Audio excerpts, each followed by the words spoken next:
খুব অনুপ্ৰাণিত অনুভৱ কৰিছোঁ মই আৰু যিজন বিশিষ্ট শিল্পীৰ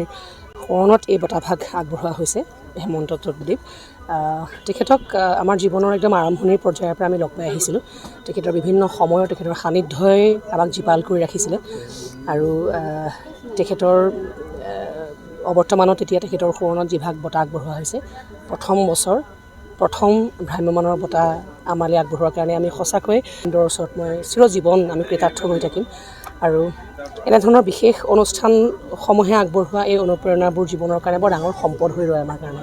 আৰু অনাগত সময়ত যি নিষ্ঠাৰে যি দায়িত্ববোধেৰে বা যি হেঁপাহেৰে আমি দৰ্শকৰ কাৰণে কাম কৰিবলৈ চেষ্টা কৰি আহিছিলোঁ আৰু সেই নিষ্ঠা সেই হেঁপাহ দুগুণে বৃদ্ধি পায় এনেধৰণৰ অনুপ্ৰাণিত হোৱা মুহূৰ্তবোৰৰ কাৰণে আৰু বিশেষকৈ মঙলদৈ জিলাৰ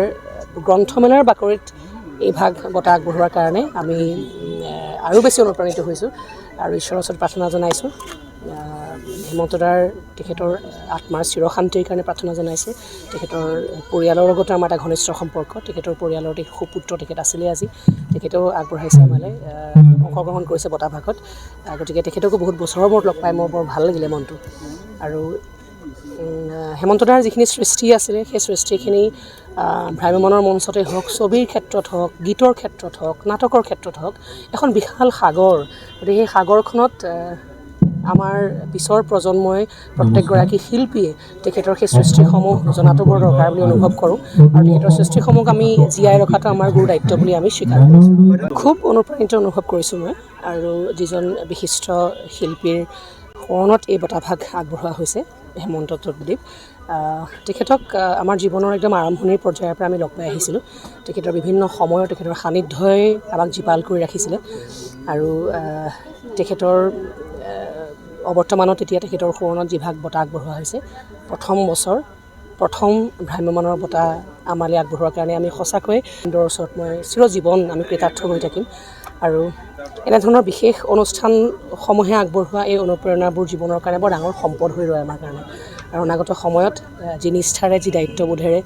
বা যি হেঁপাহেৰে আমি দৰ্শকৰ কাৰণে কাম কৰিবলৈ চেষ্টা কৰি আহিছিলোঁ আৰু সেই নিষ্ঠা সেই হেঁপাহ দুগুণে বৃদ্ধি পায় এনেধৰণৰ অনুপ্ৰাণিত হোৱা মুহূৰ্তবোৰৰ কাৰণে আৰু বিশেষকৈ মঙলদৈ জিলাৰ গ্ৰন্থমেলাৰ বাকৰিত এই ভাগ বঁটা আগবঢ়োৱাৰ কাৰণে আমি আৰু বেছি অনুপ্ৰাণিত হৈছোঁ আৰু ঈশ্বৰৰ ওচৰত প্ৰাৰ্থনা জনাইছোঁ হেমন্তদাৰ তেখেতৰ আত্মাৰ চিৰশান্তিৰ কাৰণে প্ৰাৰ্থনা জনাইছোঁ। তেখেতৰ পৰিয়ালৰ লগতো আমাৰ এটা ঘনিষ্ঠ সম্পৰ্ক। তেখেতৰ পৰিয়ালৰ সুপুত্ৰ তেখেত আছিলে আজি তেখেতেও আগবঢ়াইছে আমালৈ অংশগ্ৰহণ কৰিছে বঁটাভাগত গতিকে তেখেতকো বহুত বছৰৰ মূৰত লগ পাই মোৰ বৰ ভাল লাগিলে মনটো আৰু হেমন্তদাৰ যিখিনি সৃষ্টি আছিলে সেই সৃষ্টিখিনি ভ্ৰাম্যমানৰ মঞ্চতে হওক ছবিৰ ক্ষেত্ৰত হওক গীতৰ ক্ষেত্ৰত হওক নাটকৰ ক্ষেত্ৰত হওক এখন বিশাল সাগৰ গতিকে সেই সাগৰখনত আমাৰ পিছৰ প্ৰজন্মই প্ৰত্যেকগৰাকী শিল্পীয়ে তেখেতৰ সেই সৃষ্টিসমূহ জনাটো বৰ দৰকাৰ বুলি অনুভৱ কৰোঁ আৰু তেখেতৰ সৃষ্টিসমূহক আমি জীয়াই ৰখাটো আমাৰ গুৰু দায়িত্ব বুলি আমি স্বীকাৰ কৰোঁ।